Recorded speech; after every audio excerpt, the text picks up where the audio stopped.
আসসালামু আলাইকুম রহমতুল্লাহ। সবাই কেমন আছেন? আলহামদুলিল্লাহ, আমিও ভালো আছি আপনাদের দোয়ায়।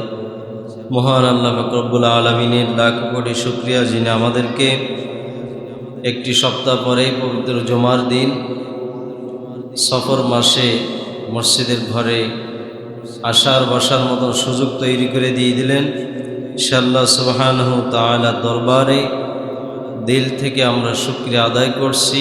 আমরা আওয়াজ দিয়ে বলছি আলহামদুলিল্লাহ। লাখ কোটি দুরুদ আর সালাম প্রেরিত হোক বিশ্বনবী ইমামুনা কুদওয়াতুনা হাবিবুনা জনাবে মুহাম্মদ রাসূলুল্লাহ সাল্লাল্লাহু আলাইহি ওয়াসাল্লামের প্রতি। সম্মানিত হাজিরিন, কোরআনুল কারীম থেকে আমরা আজকে জানব মুনাফিকের আলামত। কোরআনুল কারীম থেকে অল্প সময়ের ভিতরে আমরা জুমার দিন মুনাফিকের কিছু আলামত সম্পর্কে আল্লাহ তাআলা কোরআনুল কারীমে বলছেন। আমরা সেই বিষয়ে শুনবো ইনশাআল্লাহ। মুনাফিক তো আমাদের সমাজে একটাও নেই, আছে? হ্যাঁ, মুনাফিক হতে গেলে ইসলামের লেবাস, পোশাক এগুলো পরা লাগে। পুরোহিত ব্যক্তিরাই মুনাফিক হয়। মুনাফিক কোনো ইহুদি, খ্রিস্টান, নাস্তিক, মাজুসি কেউ মুনাফিক হতে পারে। মুনাফিক হতে গেলে মাথায় টুপি পরা লাগে, দাড়ি রাখা লাগে, লম্বা জুব্বা গায়ে দেওয়া লাগে, তারপরে মুনাফিকিগিরি করতে হয়। সম্মানিত উপস্থিতি, কোরআনুল কারীম থেকে আমরা মুনাফিকের আলামত জানবো 7টি, আর হাদিস থেকে আমরা জানবো 3টা। মোট মুনাফিকের 10টা আলামত আমরা আজকে জেনে নেব ইনশাআল্লাহ। আল্লাহ সুবহানাহু তাআলা মুনাফিকদের সম্পর্কে বলছেন, ইত্তাখাযু আইমানাহুম জুন্নাহ ফাসাদ্দু আন সাবিলিল্লাহ। মুনাফিক যারা হবে তাদের 1 নম্বর আলামত হলো তারা কথায় কথায়, শুধুমাত্র কথায় কথায়, কোনো কাজ নেই, কর্ম নেই, কথায় কথায় কসম, কথায় কথায় কসম করে যে আল্লাহর কসম, খোদার কসম, বাপের কসম, দাদার কসম, 14 গোষ্ঠীর কসম কাটে। মানে ও যে মুনাফিক, ওর কথা মানুষ বিশ্বাস করে না। এটা সত্য বানানোর জন্য, সত্য ঘটানোর জন্য ও বিভিন্ন ধরনের কসম খেয়ে মানুষের সামনে সেটা উপস্থাপন করে, মানুষকে সত্য বলার চেষ্টা করে। কিন্তু মানুষ জাতি আশরাফুল মাখলুকাত, আশরাফুল মাখলুকাত এই মানব জাতির সবার তো বিবেক আছে, আছে কি না? সবার বিবেক আছে, সবাই জানে কোনটা সত্য আর কোনটা মিথ্যা। এটা সবাই প্রতীয়মান, সবাই জানে এটা। তাহলে মুনাফিকের 1 নম্বর আলামত কথায় কথায় সে কসম করে। 2 নম্বর আলামত সম্পর্কে আল্লাহ সুবহানাহু তাআলা বলছেন, যালিকা বিআন্নাহুম আমানু সুম্মা কাফারু। মুনাফিকের 2 নম্বর আলামত হলো মুনাফিক ঈমান আনার পরে আবার কুফরি করে। সকালবেলায় ঈমানদার, বিকালবেলায় কাফের, বিকালবেলায় ঈমানদার, সন্ধ্যাবেলায় কাফের হয়ে যায়, কুফরি করে।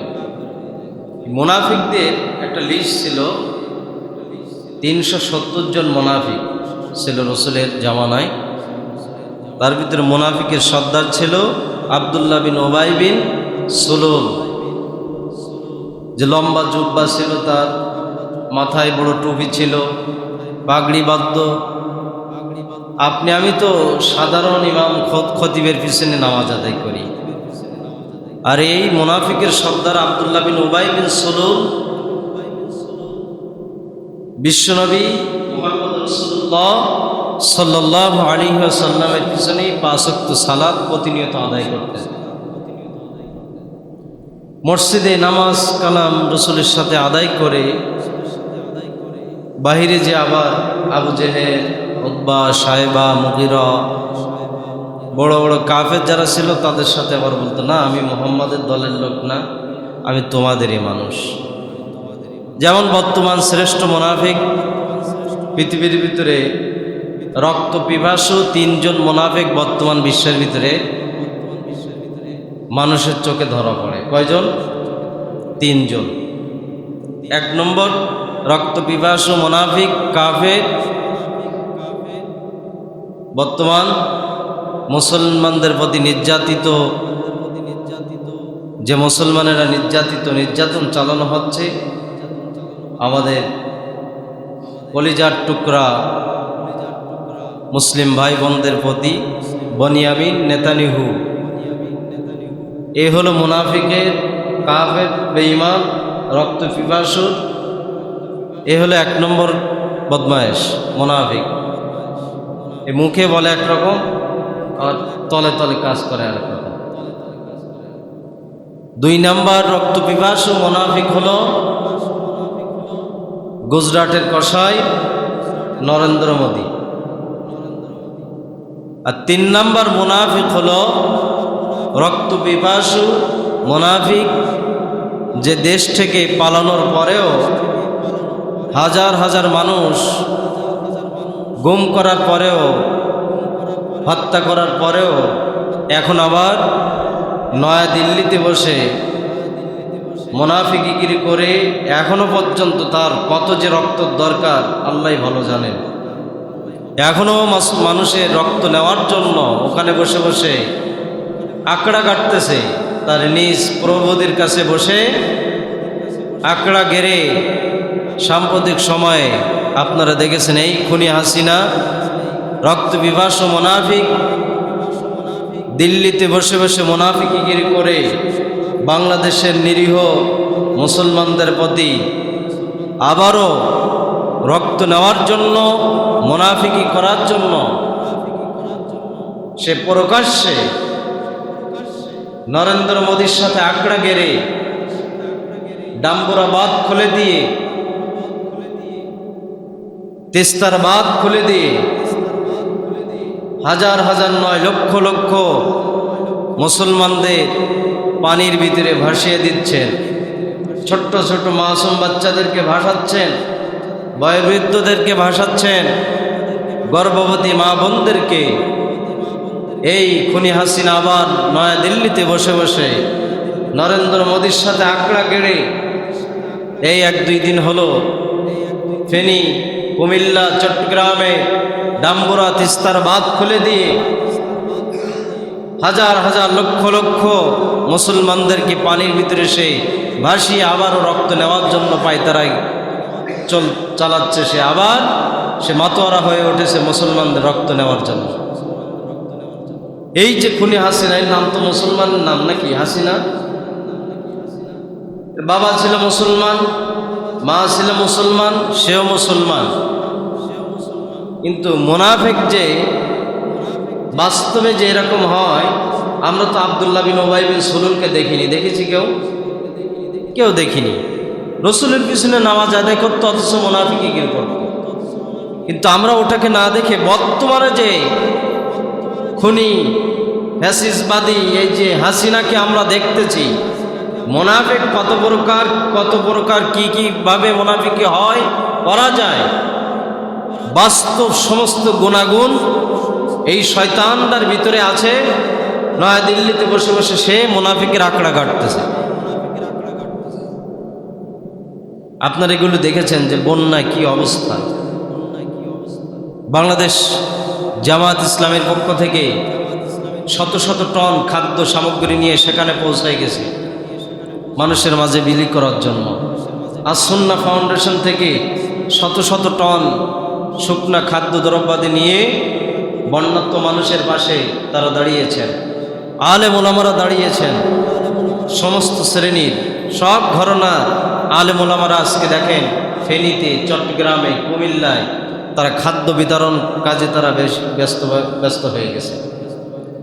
আমার দেশের গর্বিত সেনাবাহিনীরাও 10 মিনিট পর পর হেলিকপ্টার উড়িয়ে, হেলিকপ্টারে ঘুরে ঘুরে কোথায় মানুষগুলো বিপদে আছে সেখান থেকে উদ্ধার করে তারা নিরাপদ জায়গায় নিয়ে আসতেছে। অত্যন্ত ভয়াবহ অবস্থা চলতেছে ওদিকে। আমরা তো আরামে আছি, আমরা কিচ্ছু ঠিক পাচ্ছি না। কত কষ্ট যে তাদের হচ্ছে, এগুলো তো মানুষের কষ্ট, আর পশু পাখিদের কষ্ট তো আরো বেশি হচ্ছে। অবুঝ, তাদের কোনো জ্ঞান নাই, জবান নাই, নিজেদের যে কত কষ্ট হচ্ছে এই পশু পাখিগুলোর। মুনাফিক যে বাস্তবে এরকম হয় তা আমরা মোটামুটি দেখতে পাচ্ছি খনি পালানোর পরেই, আর এর আগেও তো আমরা দেখেছি দীর্ঘ 15 বছর। সম্মানিত হাজরিন, তাহলে মুনাফিকের যে আলামত 2 নম্বরে আমরা ছিলাম, মুনাফিকরা সকালবেলা ঈমান আনে, বিকালে কাফের হয়ে যায়, সন্ধ্যা ঈমান আনে, আবার সকালে কাফের হয়ে যায়। এটা হলো মুনাফিকের 2 নম্বর লক্ষণ। মুনাফিকের 3 নম্বর লক্ষণ হলো, আল্লাহ তাআলা বলছে, وَإِذَا رَأَيْتَهُمْ تُعْجِبُكَ أَجْسَامُهُمْ। মুনাফিকের লেবাস পোশাক ঠিক থাকে, মুনাফিকের লেবাস পোশাক সুন্দর থাকে, কিন্তু লেবাস পোশাক থাকার পরেও মুনাফিক আকাম করে বেড়ায়। মুখে লম্বা দাড়ি, খারাপ কাজ করতেছে, মাথায় টুপি, লম্বা জুব্বা গায়ে, শয়তানের সাথে আকড়া গাড়ে, এরকম নেই তো একজন। বাংলাদেশে এই যে খুনি হাসিনা ছিল, হকপন্থী যারা ছিল, যে সমস্ত আলেম ওলামারা, তাদেরকে নির্যাতন করেছে, নিপীড়ন করেছে, শত নির্যাতন তারা সহ্য করেছে 15 বছর। কিন্তু কিছু কিছু সুবিধাবাদী, টুপিওয়ালা, দাড়িওয়ালা, জুব্বাওয়ালা কিছু কিছু মৌলবী মোল্লারা যে খুনি হাসিনার সাথে তারা আতাত করেছিল, করেননি? দেখেননি আপনারা? করেছে। শয়তান সাথে থাকা আর শয়তানকে সাহস দেওয়া, শয়তানকে সহযোগিতা করা, সব কিছু এক জিনিস। যেটা লাউ সেটাই কদু। আপনার আমার জীবন চলে যাবে, কিন্তু শয়তানের সাথে কেন হাতে হাত মিলাবো? শয়তানের সাথে হাত মিলিয়ে নতুন নামও তারা দিয়ে দল গঠন করেছিল ওলামা লীগ। 10-15 বছর রিস্ক নিয়ে কোরআনুল কারীমের কথা বলে, হাদিসের কথা বলে, আমরা বেটারা মার খেয়ে পালাই পালাই বেড়ে আন্দোলনের মুখী থেকে আমরা এখন একটা স্বাধীন সুন্দর দেশ আমরা উপহার পেয়েছি সকলের একতাবদ্ধ আন্দোলনের মাধ্যমে।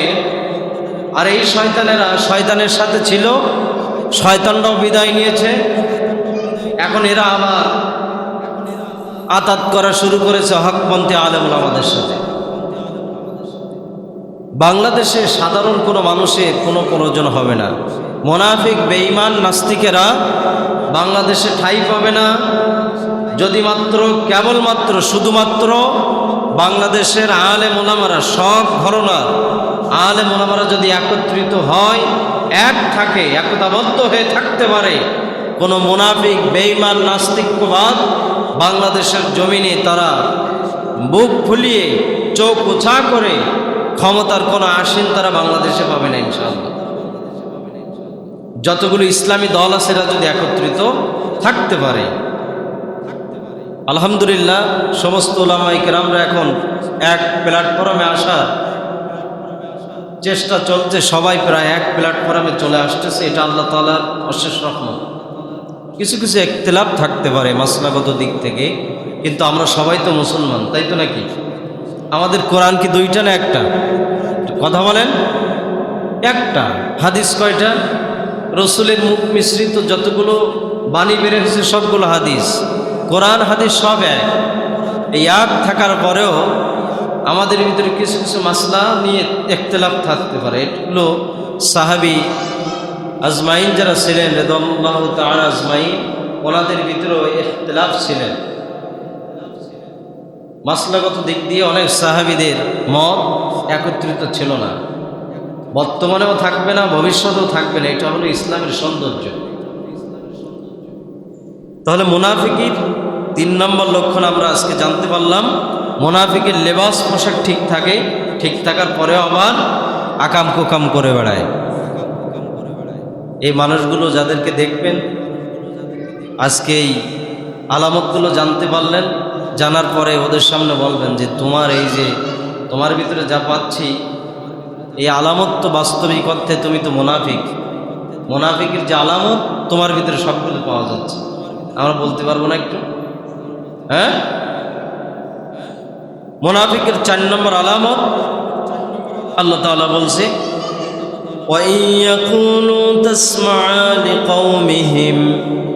মুনাফিকের 4 নম্বর লক্ষণ হলো তাদের কথা শুনলে মনে হবে যে এর চেয়ে সত্য, সুন্দর, সুমিষ্ট কথা আর কোনো মানুষ আকাশের নিচে জমিনের উপরে আর কেউ বলতে পারে না। কত সুন্দর করে বক্তৃতা দিত, মিষ্টি কণ্ঠ দিয়ে, মানে শুনলে মনে হয় যেন এর চেয়ে বড় ভালো মানুষ আল্লাহ মনে আর দুনিয়ার একটা সৃষ্টি করেনি। সামনে যে বক্তব্য দিতে, পিছনে যে শয়তানি করত। কতক্ষণ না কেন? সামনে সুন্দর সুমিষ্ট কথা, পিছনে যে পিছন দিক দিয়ে খোঁচা মারা শুরু। বাংলাদেশে ইসলামী দল যেই দলের হোক না কেন, যে পন্থে হোক না কেন, আমি বলে দলের এজেন্টটা না, তবে ইসলামী দলের পক্ষে আমরা। যে দল কোরআন দিয়ে, হাদিস দিয়ে কোরআনের সুশাসন কায়েম করতে চায়, আমরা সেই দলের পক্ষে। বাংলাদেশে ইসলামী দল নিষিদ্ধ করতে চেয়েছিল এবং নিষিদ্ধ করেও ছিল।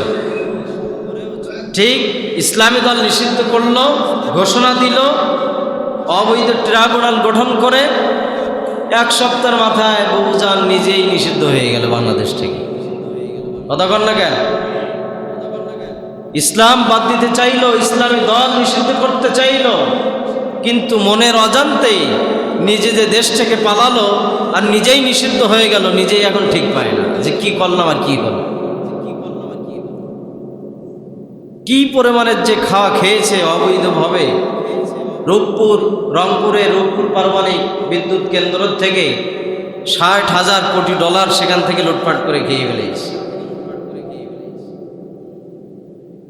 পত্রিকার হিসাব এগুলো। একটা মানুষের পেট হলে এরকম ছোট্ট একটা পেট, এই পেটের ভিতরে এত খাবার লাগে কি, এত টাকা লাগে কেন? শত শত হাজার হাজার কোটি মিলিয়ন ডলার খেয়ে খেয়ে সব লুটপাট করে শেষ করে ফেলাচ্ছে। সম্মানিত উপস্থিতি, এই মুনাফিক থেকে আমাদেরকে সাবধান হতে হবে। মুনাফিকের কথা হবে অত্যন্ত মিষ্টি, সুমিষ্ট। মিথ্যা কথাগুলো এত সুন্দর করে সাজিয়ে গুছিয়ে মানুষের সামনে বলবে, মানে শুনলে মনে হবে যে সব জন মনে হয় আল্লাহর কোরআন থেকে বলতেছে, অথচ সব শয়তানের কিতাব থেকে বলে। মুনাফিকের 4 নম্বর লক্ষণ আমরা জানলাম। মুনাফিকের 5 নম্বর লক্ষণ আল্লাহ তাআলা বলছে, ইয়াহসাবুনা কুল্লা সাইহাতিন আলাইহিম। 5 নম্বর লক্ষণ আল্লাহ তাআলা বলছে, ওহীর কথা শুনলে মুনাফিকের গায়ে জ্বালা উঠে যায়। ওহীর কথা মানে কি? কোরআনুল কারীমের কথা, কোরআনুল কারীমের তাফসীর, কোরআনুল কারীমের দর্শ, কোরআনুল কারীমের ব্যাখ্যা বিশ্লেষণ শুনলে মুনাফিকের গায়ে আগুন লেগে যায়, আগুন জ্বলে যায়। মাথার চুলের থেকে পায়ের নখ পর্যন্ত খুলে আগুন দাউ দাউ করে জ্বলে। এই কারণে কোথায় তাফসীর মাহফিল হতো, ধরে ধরে তাফসীর মাহফিলগুলো বন্ধ করে দিত। তাফসীর মাহফিল তো একটা বন্ধ হয়নি আমাদের অঞ্চলে, হয়েছে? কথা বল না কেন? তাফসীর মাহফিলগুলো বন্ধ করে দিত। কি কারণে? যে তাফসীর মাহফিলে কোরআনুল কারীমের আয়াত পড়ে পড়ে এর ব্যাখ্যা বিশ্লেষণ যদি আলেম ওলামারা করে, তাহলে আমার তো গদি থাকবে না, আমার চেয়ার তো নড়বড়ে হয়ে যাবে। আমার যে মুনাফিকিগিরি, প্রত্যেকটা মুনাফিকের আলামত আলেম ওলামারা সমাজের মানুষের সামনে বলবে। আর আমি যতই মিষ্টি কথা বলি না কেন, আমার এই কথা জনগণ আর শুনবে না। আলেম ওলামাদের কথা, কোরআনুল কারীমের কথা শুনে মানুষ আন্দোলনের মুখে ধাবিত হয়ে আমাকে বাংলাদেশ থেকে উৎখাত করে আমাকে চিরতরের মতো বিদায় করবে। এই জন্য তাফসির মাহফিলগুলো বন্ধ করত, আলেম ওলামাদের মুখকে বন্ধ করে রাখত। যারাই কথা বলতো কোরআনুল কারীমের আমল করতে যেত তাদেরকে ধরে ধরে এই জালিম খুনি হাসিনা তার আয়না ঘর গোপন কারাগারের ভিতরে আটকে রেখে খানাপিনা না দিয়ে পচা ডিম, ভাত, মাছ এগুলো পচা দুর্গন্ধ জাতীয় খাবার খাদ্য দিয়ে আলেম ওলামাদেরকে, হকপন্থী মানুষদেরকে মুখগুলো বন্ধ করে রেখে আয়না ঘরের ভিতরে সে নিক্ষেপ করে রাখত। ফেরাউনের ইতিহাস আমরা দেখেছি, স্বচক্ষে আমরা কেউ দেখি নাই। ফেরাউনের ইতিহাস আমাদের দেখার সৌভাগ্য আল্লাহ তাআলা দেননি, কিন্তু ফেরাউনের ইতিহাস পড়ার সৌভাগ্য তো আল্লাহ তাআলা আমাদেরকে দিয়েছেন কিনা? ফেরাউনের যে ইতিহাস সব কোরআনুল কারীমের ইতিহাস, প্রায় 500 মতো আয়াত ফেরাউনের ইতিহাসটি আল্লাহ তাআলা রচয়িতা করেছেন কোরআনুল কারীম। ফেরাউনকে আমরা দেখিনি, কিন্তু ফেরাউনের ইতিহাস পড়েছি। নমরুদকে আমরা দেখিনি, নমরুদের ইতিহাস পড়েছি। কারণের ইতিহাস আমরা দেখিনি, কিন্তু ইতিহাস পড়েছি। কিন্তু এই রকম জালেম বাদশাহিত আজ পর্যন্ত দুনিয়ার ইতিহাসে এর মতো জালিম দুনিয়ার ইতিহাসে দ্বিতীয় আরেকটাও এখনো পর্যন্ত খুঁজে পাওয়া যাচ্ছে না। কিভাবে মানুষের প্রতি একজন মানুষ এরকম নির্যাতন করতে পারে? মারার দরকার ডাইরেক্ট ধরে মেরে ফেলাও, কিন্তু খাদ্য খাবার না দিয়ে মাসের পর মাস, বছরের পর বছর, যেখানে কবরস্থানের মতন জায়গা, যারা আয়নাঘর থেকে বের হচ্ছে কবর যেরকম ঠিক ওই রকম জায়গায়, কোনো আলো বাতাস কিচ্ছু নাই।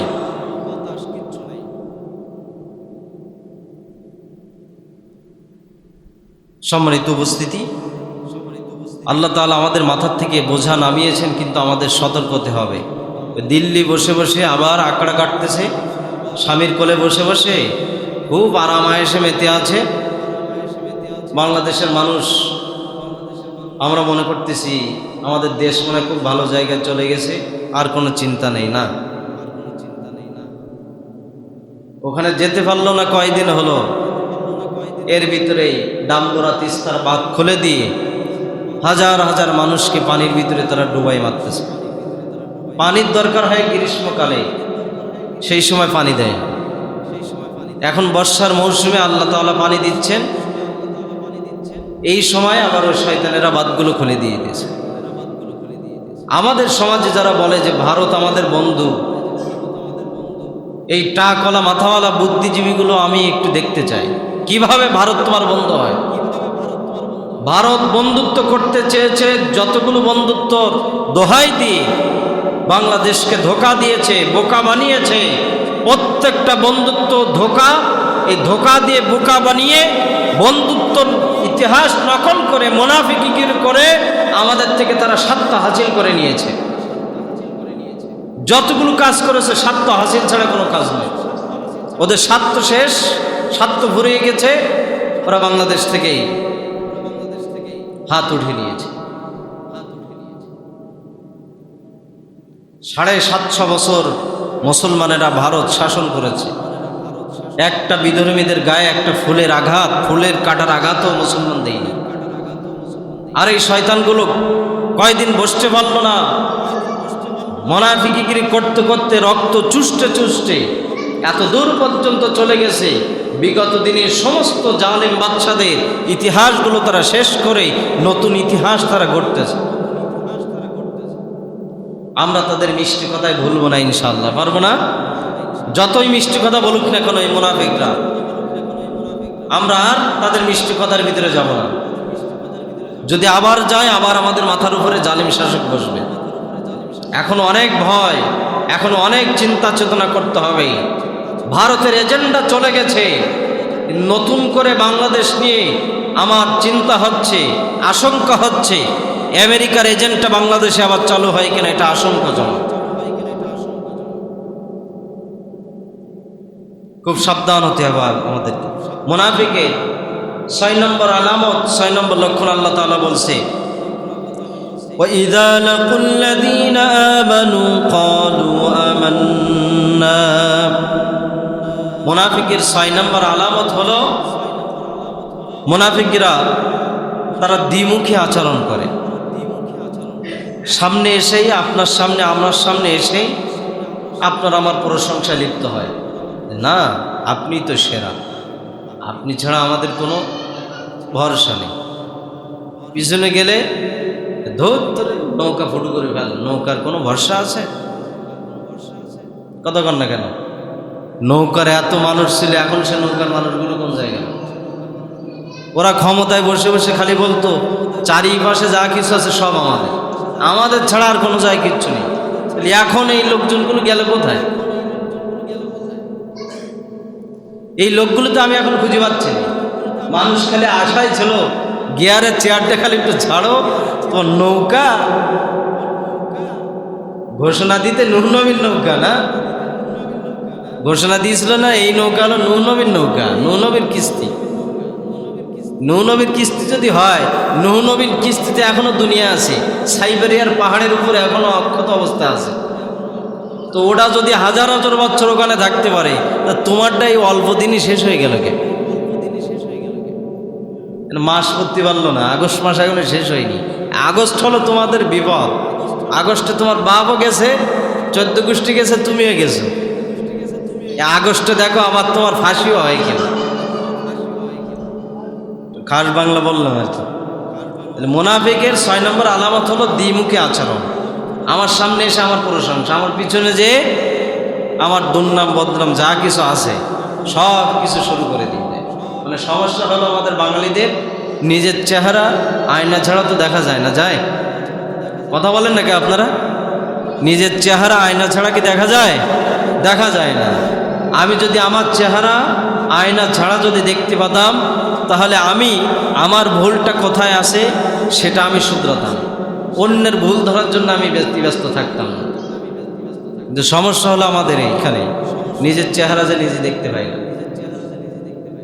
সম্মানিত উপস্থিতি, আল্লাহর ওলিদের আলেম ওলামাদের চিন্তা চেতনা হলো, যারা মাটির আয়না নিজেদের চেহারা দেখতে পায় তারা কখনো মানুষের চোখে নিজেকে বড় ভাবতে শিখে না। তারা মানুষের চোখে সবসময় নিজেকে ছোট ভাবে। আর আল্লাহ তাআলা কৌশল করে সমস্ত জাতির সামনে সেই সমস্ত আলেম ওলামাদেরকে, হক্কানি পীর বুজুর্গদেরকে আল্লাহ তাআলা গোটা জনগণের সামনে, জাতির সামনে আল্লাহ তাআলা তাদেরকে বড় করে দিয়ে দেয়। সুবহানাল্লাহ। মুনাফিকের 7 নম্বর আলামত হলো, আল্লাহ তাআলা বলছে, وَإِذَا قِيلَ لَهُمْ تَعَالَوْا إِلَى مَا أَنزَلَ اللَّهُ وَإِلَى الرَّسُولِ رَأَيْتَ الْمُنَافِقِينَ يَصُدُّونَ عَنكَ صُدُودًا। মুনাফিকের 7 নম্বর আলামত হলো, মুনাফিকরা আল্লাহ এবং রাসূলের বিচার ফয়সালা মানতে চায় না। তারা হিউম্যান ল, মানুষের মতবাদ, মানুষের তৈরি করা আইন, মানুষের তৈরি করা ফয়সালা দিয়ে বিচার কার্য করতে চায়। আল্লাহ এবং রাসূল যে বিচার কার্য করে গেছেন, যেটা করতে বলছেন, এই বিচার ফয়সালা তারা মানতে চায় না। এই সিস্টেম তো আমাদের দেশে চালু নেই, আছে? কথা বলেন। আমাদের দেশে তো কোরআনের আইন চলে, কোরআনের রসুলের ফয়সালা অনুযায়ী বিচার কার্য হয়, তাই না? আমাদের দেশের যে সংবিধান, মানুষের হাতে লেখা সংবিধান, কোরআনের সংবিধান আমাদের দেশে না, অথচ রাষ্ট্রধর্ম আমাদের দেশে ইসলাম। চিন্তা করতে পারেন আপনি, কোথায় ব্রিটিশরা যে আইন তৈরি করে গেছে, সংবিধান তৈরি করে গেছে, বাংলাদেশ স্বাধীন হলো 53, প্রচার প্রসারের জন্য তারা বসেনি ক্ষমতায়। যদি বসতো, খাঁটি ইমানদার মুত্তাকি যদি থাকতো, তারা যদি খাঁটি মুমিন মুত্তাকি যদি হতো, অবশ্যই মুসলমানদের আইন হবে কেবলমাত্র শুধুমাত্র আল্লাহর আইন। মুসলমানদের সংবিধান হতো কেবলমাত্র আল্লাহর সংবিধান, যেটা কোরআনুল কারীম আমাদেরকে দিয়েছেন। কথা বলেন। কিন্তু বাংলাদেশের ইতিহাসে আজ পর্যন্ত কেউ ক্ষমতার আসেনি। কোনো হিন্দু, বৌদ্ধ, খ্রিস্টান কি বসেছে? সবাই মুসলমান। মানুষের তৈরি করা এই সংবিধান তারা বাদ দেয়নি কেন?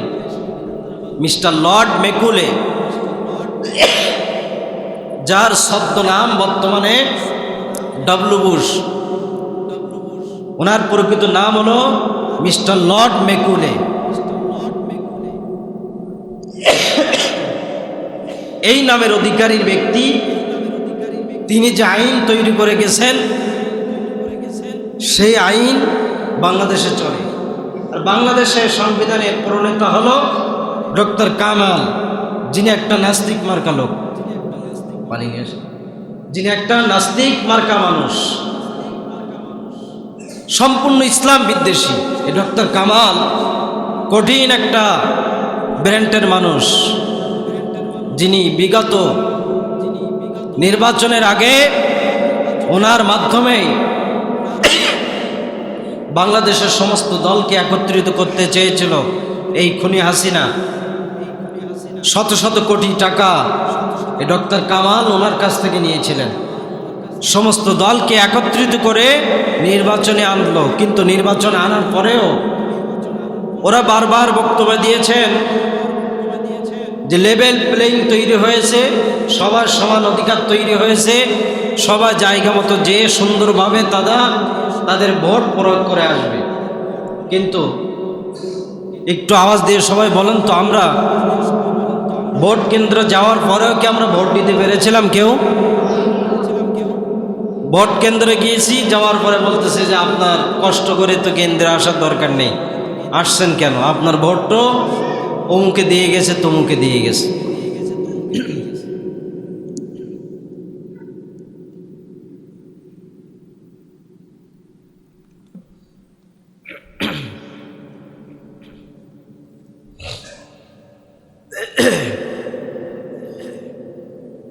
বয়োবৃদ্ধ একজন চাচা, প্রায় 60+ বয়স হবে, উনি গেছে ভোট কেন্দ্রে ভোট দিতে।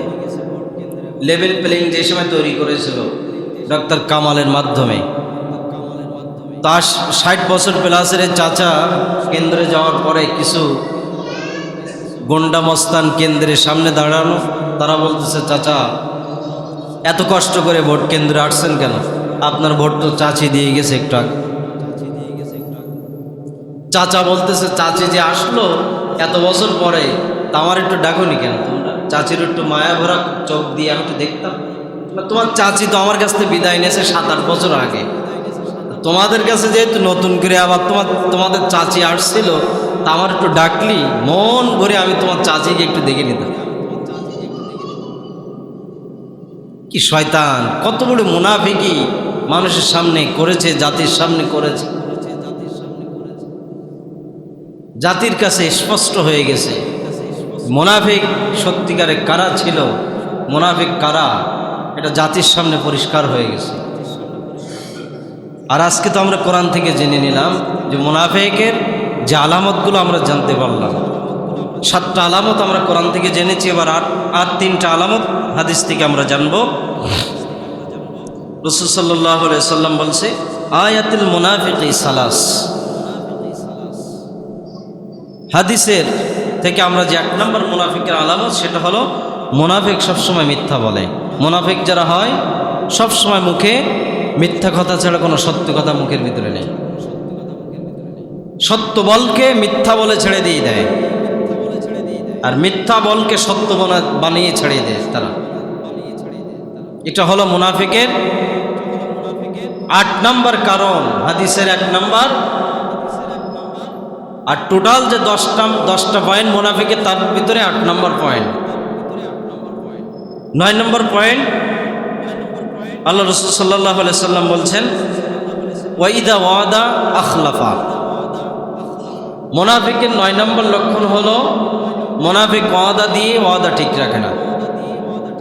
মুনাফিক বলে যে আমি এই রাস্তাটা সুন্দর পিচের কার্পেটিং করা, মোটামুটি এর উপরে আমি আরো ঢালাই করে দিয়ে দেবো, কিন্তু ঢালাই করা তো দূরের কথা, পিচের কার্পেটিং খুশি খেয়ে ফেলেই ওখানে ওই টালি বসাই দিয়ে ছেড়ে দিয়ে দেয়। ওয়াদা ঠিক থাকে না।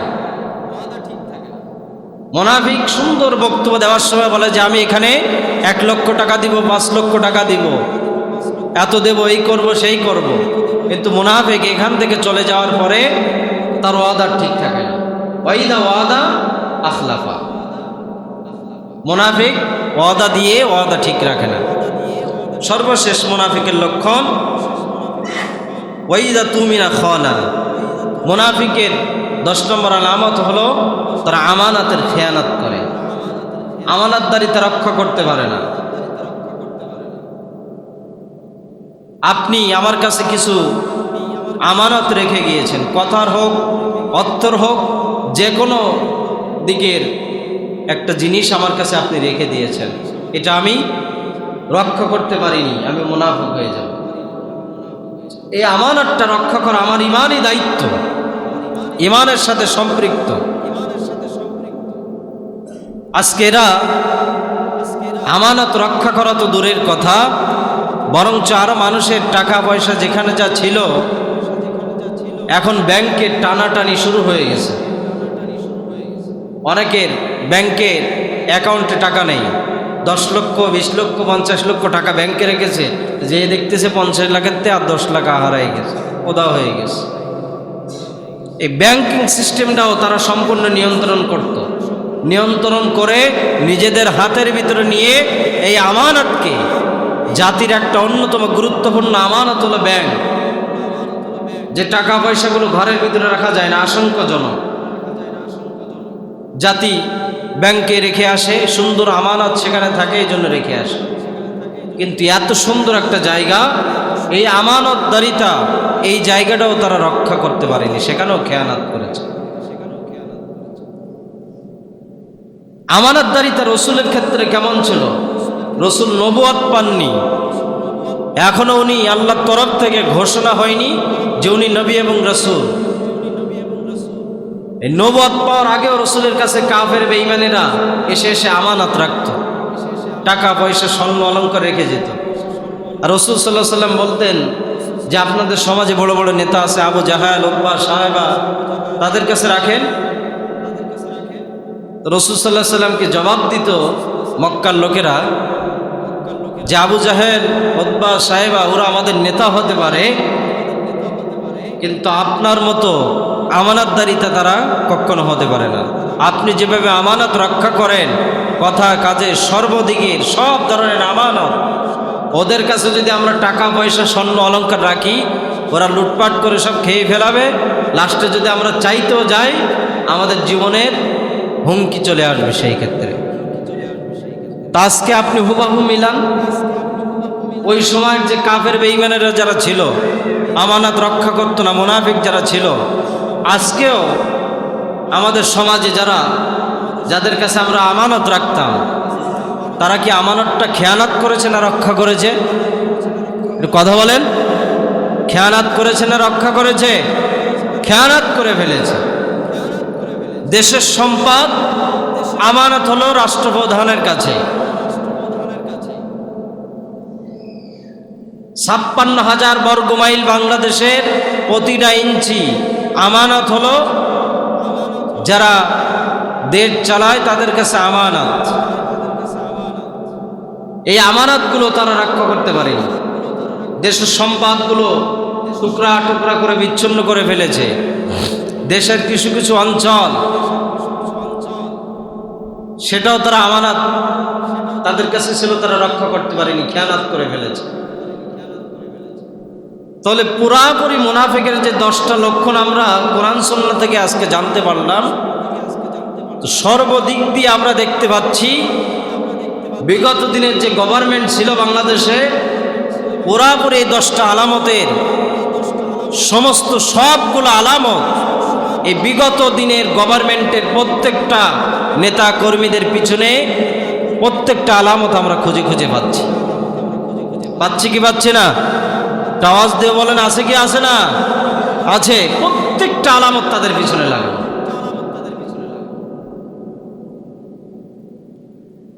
বেশি কিছু আর বললাম না, আপনারা সবাই বিবেকবান মানুষ। কোরআন সুন্নাহ থেকে যে আলামতগুলো আমরা জেনেছি, এই আলামতের মানুষদেরকে আগামী দিনের জন্য আমরা বাংলাদেশে নেতৃত্ব দিতে চাই না। কথা বলেন, আগামী দিনে এই সমস্ত মুনাফিক, নাস্তিক্যবাদ, বেঈমান, জালিম যারা আছে, এই আলামতগুলো আমরা জানতে পেরেছি। এই আলামতের মানুষ যারা আছে, আগামী দিনে রাষ্ট্র পরিচালনার দায়িত্ব, সমাজ পরিচালনার দায়িত্বে এই সমস্ত মুনাফিক বেঈমানদেরকে আমরা দিতে চাই না। আমরা চাই সব দেশপ্রেমী, কোরআন প্রেমী, আল্লাহ ভীরুতা যাদের ভিতরে আছে, সেই সমস্ত দায়ীদেরকে আমরা আগামী দিনের রাষ্ট্রনায়ক বানাতে চাই, সমাজের নায়ক বানাতে চাই। এটার জন্য আল্লাহ তাআলা যেন আমাদের এই আরজিকে কবুল করে নিয়ে আমরা আওয়াজ দিয়ে বলে আল্লাহুম্মা আমিন। ওয়া মা আলাইনা ইল্লাল বালাগ। আসসালামু আলাইকুম ওয়া রাহমাতুল্লাহি ওয়া বারাকাতুহু।